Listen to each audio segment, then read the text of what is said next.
Shalom Akim, Kahalalim Na Yahaba Shem Yashab Hashem Rachakudash, and double honors to greatness and apostles, Thadi Yahshua, for giving the strength in order to make this video. And Yaratazar, you're edified by this video as well. Now, before I even start recording this, I started laughing for a bit because of the fact that it is related to this lesson. Because that's really what gave me the idea, this rap video. Because recently, we caught a rat. I caught a rat, by just putting some rat glue on the floor of the kitchen. Because this is the kitchen right here. And the thing is, really, this is the way 2/3 are going to be in that day, man. That's ultimately the summary of this lesson. Because 2/3, the way during the time of the 2020, I think 2020, 2021, and then 2022, that was the time where the pandemic was going on. And of course, they're trying to use donuts and food to tempt Jake into taking the juice, man. The same way this rat here got tempted into eating the fish that was put on the rat glue, man. But didn't know that if it took it, it would be trapped. And that was just me playing around with it, dragging it. But yeah, man, the point is just the temptation of it. 2/3 really just, if you ain't got the wisdom of Yahweh Shem Yashah, you're pretty much finished, man. So this is literally the representative of the mindset of a 2/3, just operating upon impulses, man.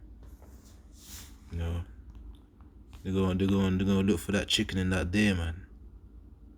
They're gonna look for that chicken in that day, just to be able to eat, man. They're gonna be willing to do anything. You see all sorts of folly on TikTok as well, anyways, man, with all these challenges of which Jake partakes in, which really you can get judgment from that. Like, I remember, the milk crate one, which was pretty much like 1 or 2 years ago. If I were to guess, I think 1 or 2 years ago. Some people died from that milk crate challenge, man. It's all folly, which this partaking in folly can also be a form of can also be a method that Yahweh Hashem Yashah uses for judgment. And even in the trap, you can see the rat still trying to eat the food, man. He's like, let me just nibble a bit despite me being in this trap. He's still trying to eat. Same way 2/3 are like, let me just smoke a blunt before I flipping die or something. It's a serious situation, you're just taking it as a joke.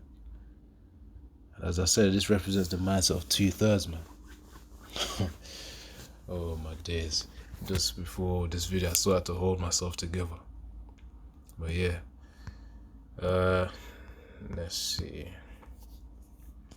So, let me get this precept.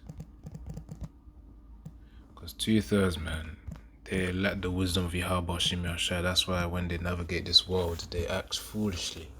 Because if they had the wisdom of Yahweh Hashem Yashah, their behavior would not be like that. In terms of foolishness, folly. So this is Proverbs chapter 25, verse 28. As it says here, Proverbs 25, verse 28.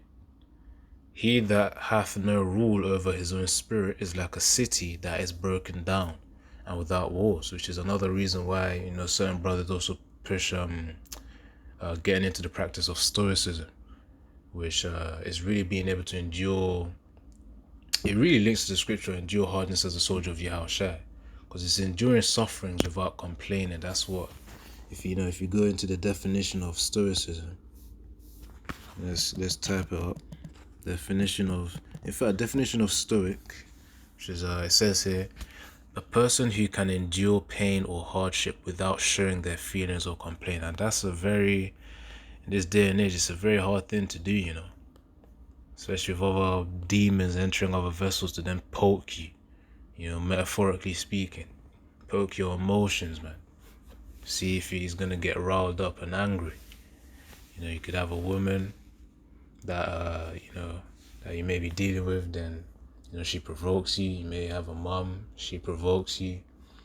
Maybe another thing, another situation like at work or something. Another guy might do something to provoke you as well, get you angry. it's hard to stay calm in those type of situations. So really, it's just having that ability to constantly observe ourselves and then see, and we just try our best to calm ourselves down, man. Pray to Yahweh Shem Yahshua to give you the stability and control over your spirit, man, over your mind. As the definition says again, a person, which is this one, the first one. So a stoic is a person who can endure pain or hardship without showing their feelings or complaining.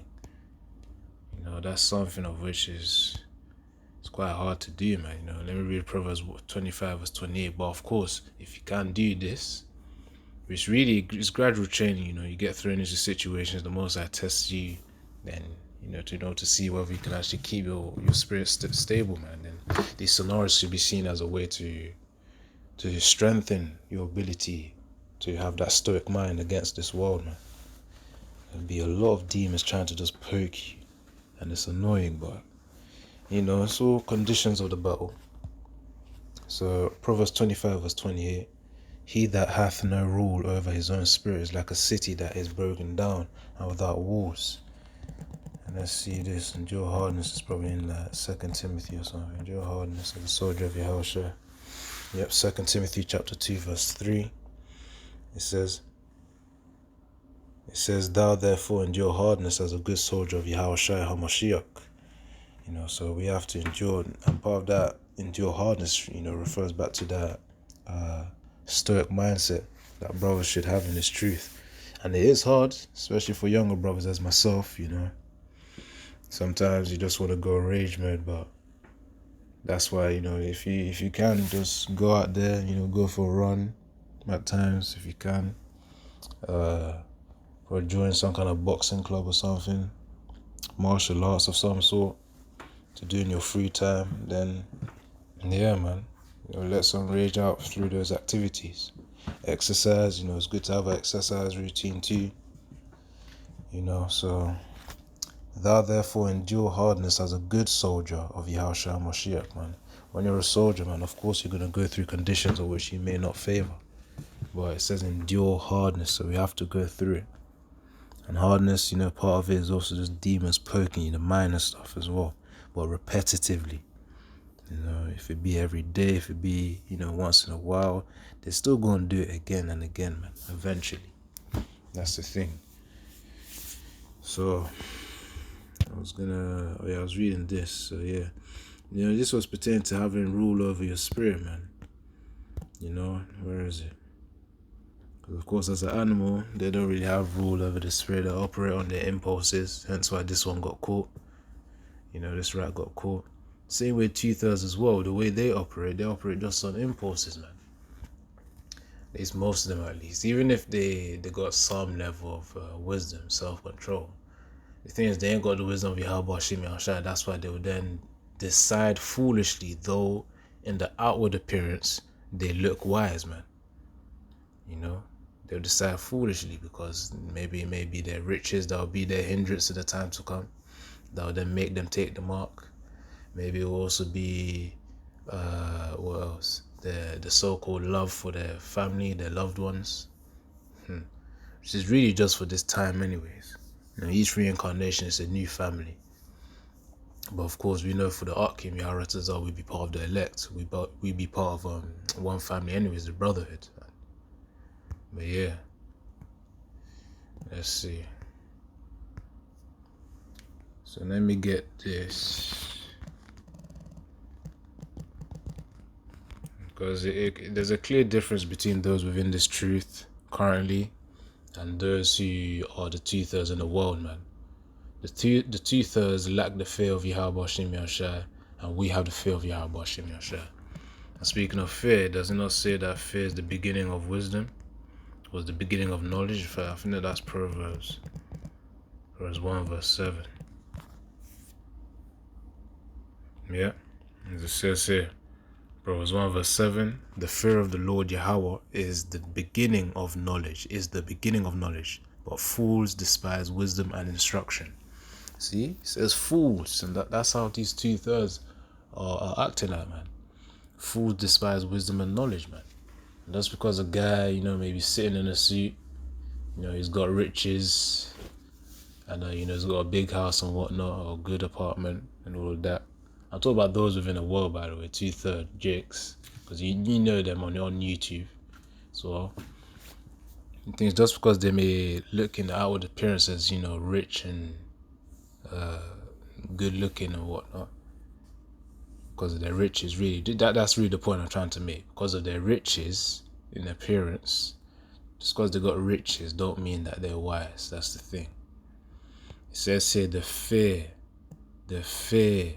of Yahweh Ba'ashem Yahushua is the beginning of knowledge, the beginning. So we're just at the beginning of the knowledge, man. But fools despise wisdom and instruction.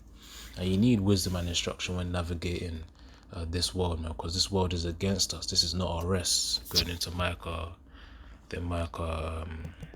2 verse 10 or 4 verse 7. 2 verse 10, let's see. It's 2 verse 10. Yeah, it is. So Micah 2 verse 10, arise ye and depart, for this is not your rest, because it is polluted. It shall destroy you even with a sore destruction. So of course, this society, we're going to need wisdom and instruction pertaining to, linking back to Proverbs 1 verse 7, to navigate this world, man. We've got to be careful when dealing with heathens and dealing with people in general, even Israelites, man, that are in the world. Their flipping minds that can also affect you. So that's how you got to be grounded in this truth, man. When you got the fear of Yahweh Shem Yahushai, that's the beginning of knowledge. That's where you start to say, okay, cool. Is Yahweh Shem Yahushai going to be good with this? Is he going to be good with that? That's essentially how your mind's going to be operating in this truth, man. And those in the world, they're going to be like, okay, how can I prioritize my family? How can I prioritize my riches as well? Which obviously, prioritize, well, not when I say prioritize it, sorting out yourself, in terms of, budgeting and whatnot. There's nothing wrong with that stuff. But, when you go to that level, when I say, like you're fully on deep really in the world, like, when you get into like millionaire, billionaire, sellout level, yeah, that's when it's a done out case. But the point is, when 2/3 start to then prioritize these worldly goods, these worldly riches, not knowing that they're all vanity, going to Ecclesiasticus, I think it was either 2, probably 2 verse 11. Let me just check it quickly. Ecclesiasticus 2 verse 11. Probably is. Yeah, so so obviously 2/3 don't know that it's a vanity, man. These riches are vanity, which you only use. They're simply just a tool to use for the time being, man. Until that mark of the beast comes, where it's like, yeah, you better get ready to flip and let that all go, man. The love of your family, which most of the brothers, anyways, their families are departed from them, or they are departed from their families. I'm talking about the earthly ones in this generation right now. For those who can receive it, it's pertaining to reincarnation for this generation. But yeah, anyways, let me read this. Ecclesiastes 2 verse 11. Then I looked on all the works that my hands had wrought, and on the labor that I had labored to do, and behold, all was vanity and vexation of spirit, and there was no profit under the sun. See, because you realize that all these riches, big houses and whatnot, you're still gonna die one day and leave them anyways. It's like you ain't gonna be able to enjoy them. You'll gain them, and then eventually some guy's gonna flip and gain it. The family members who didn't really care about you as much are gonna gain it as well. Then it's like, it's a painful thing, especially if those family members are even in the same mind of thought as you are. In terms of the fear of Yahweh Shem Yahushua. So, that's the mindset of the 2/3, man. They prioritize the world over Yahweh Shem Yahushua.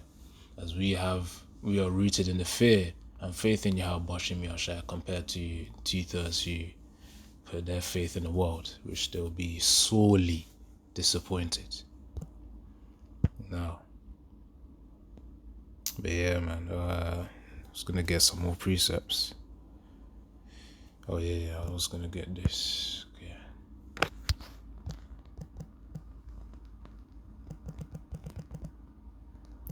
Ecclesiastes 10 verse 11.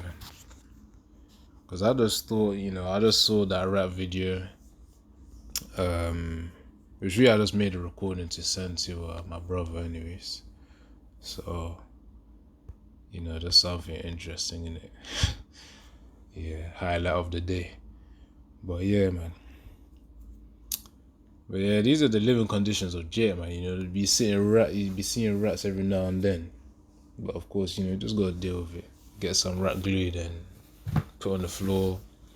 Put it near the holes as well if you are going through rat problems too. Just put it near the hole just put it near holes, to be honest. Just put it near holes. So that when the rat jumps on it, then it's a done deal. They can't escape from there.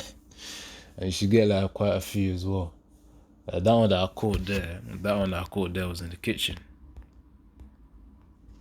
That was in the kitchen, and let me see if I can get something.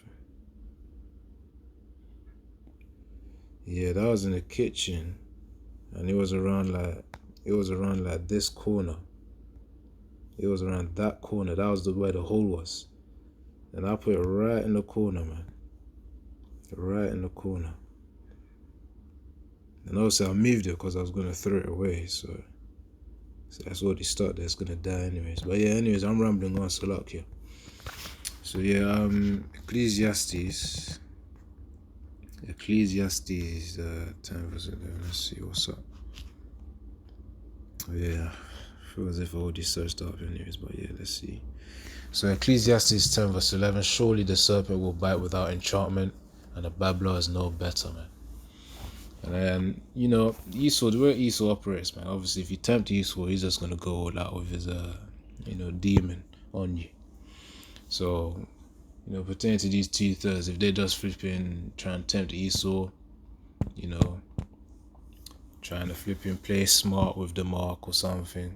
When I say smart with the mark, I mean, I don't know what Jay's gonna flip and try that day, man. Trying to be sly.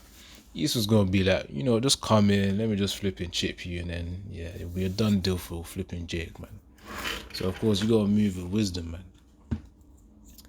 You gotta move with wisdom. So it says, surely Ecclesiastes 10 verse 11, surely the serpent will bite without enchantment, and the babbler is no better. So of course we gotta be careful, man, when dealing with when being in Esau's society in general anyways, man. This is Esau's kingdom, which is breaking down little by little, and we'll see that happening, man, chunk by chunk, realistically anyways. Soon come. So yes, let me get this. Psalm 44 22. This is Israel today, man. This is the representation, because Israel's as a sheep walking to the slaughter. So Psalms 44 verse 22, which is right here. Psalms 44 verse 22. Yea, for thy sake are we killed all day long. We are counted as sheep for the slaughter. So of course it says, wait, let me read that. It says, yea, for thy sake are we killed as all day long. We are counted as sheep for the slaughter. Which obviously, for Yahweh Shimi Ashai's sake, we are killed all day long, metaphorically speaking, having to go through the pain. But Israel, in a general sense, are as sheep for the slaughter, man. Because, the way Israel pretty much flocked to Esau, they were flipping scared. I remember the time, man, where, this juice was hard, man. When I say this juice was hard, I mean pretty much my mom was trying to push that nonsense on me, man. Trying to say, you're gonna take it, you're gonna take it, you're gonna take it. I just kept saying, no, no, no. I won't take it. You gotta stand your ground, man. Stay strong, sternly. So of course, that was time of testing as well. Some nonsense, man. Demons be flipping using vessels left, right, center, man. But yeah, how much more so in the time where the chip is gonna come, man? Even stronger. The stronger demons are gonna go on parents in that time, man. Way stronger demons, and even on those who, you may dwell with. There's gonna be demons left, right, center, man. Top, right, bottom. But anyways, in that time to come, they're gonna be asleep for the sheep for the slaughter, man. But as those demons are also using their vessels in the kingdom, they're gonna also be ashamed as well that they see themselves doing this, upon the men of Yahweh Shem Yahshai. And Yahweh Shem Yahshai Retazal, we also are part of the elect. In the time to come where we get that salvation that Yahshai has granted us an opportunity to get, man. So yeah, let me get this.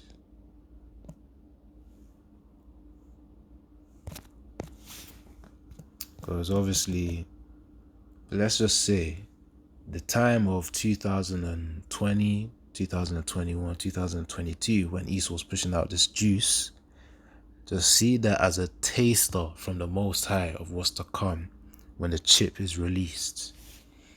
Just a taster.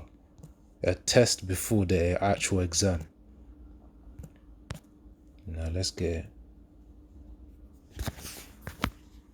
So it says in 2 Peter 3 verse 10, "For the day of the Lord will come as a thief in the night, in which the heavens shall pass away with a great noise, and the elements shall melt with fervent heat.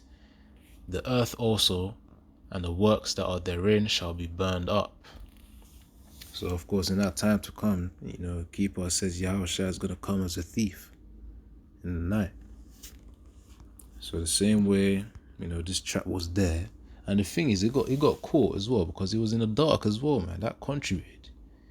Because the kitchen light was off that day. It was like around 10 p.m. Actually, not even 10. I think it's like probably around 10:50, 11 p.m. Before midnight. About 1 hour before midnight, we caught the rat. The kitchen light was off. Then before I knew it, I went upstairs, went downstairs. Came back downstairs. Then, the flipping thing got caught, man. The same way, and that thing was in the dark, so obviously it may have not been able to see that, see like the glue upon it. But it probably just saw the food and I was like, yep, I'm hungry. Let me just get, operating on impulses. So, yeah, man. Anyways, so the point is, Yahushua is going to come as a thief in the night. Just like the way that rat got caught, the 2/3 are also going to get caught as well, man. That fervent heat. You ain't going to be able to escape that. Because, the 2/3 are as those who are walking in darkness, man.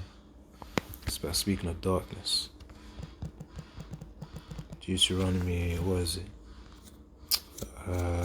28. Verse 29. Yes, 29. It has to be 29. So it says, this is one of the curses of Israel for Israelites.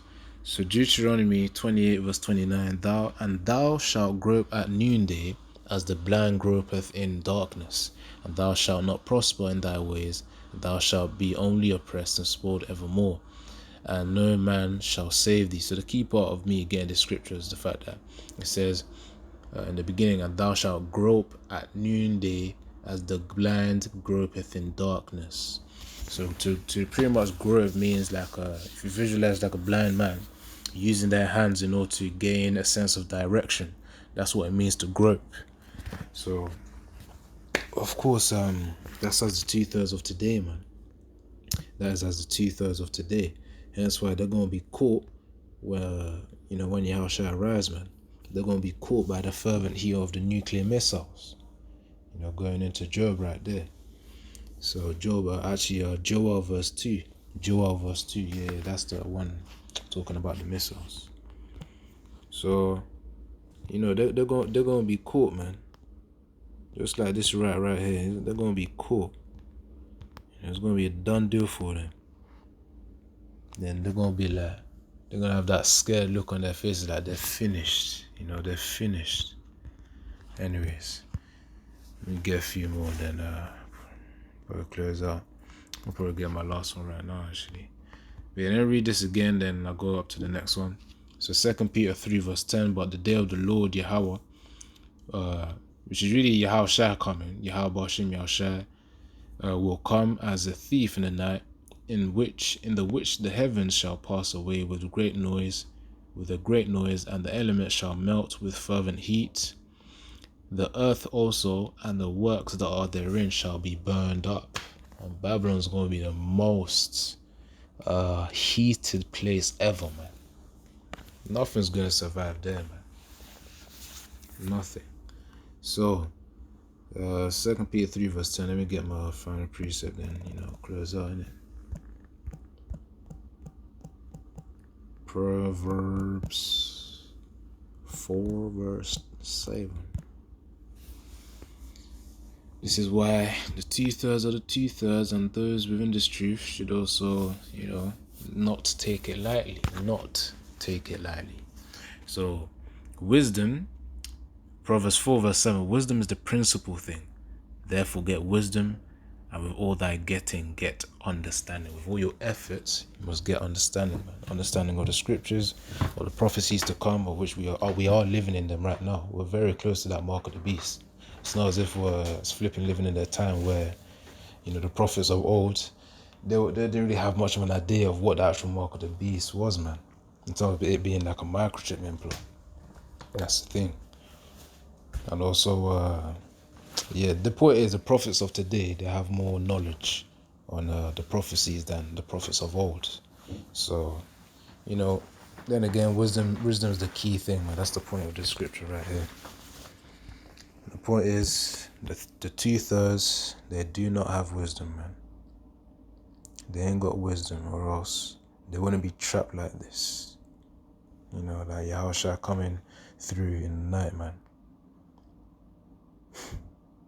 2/3 are going to be shit, like, there's nowhere to escape Babylon, man. There's nowhere to escape those nuclear missiles, But yeah, anyways, I'm going to close out. So yeah, I'm double on the screen with some apostles. Thought Yahshua for giving me the strength in order to make this video. Well, Yahweh, you got the message and you understood. Come on.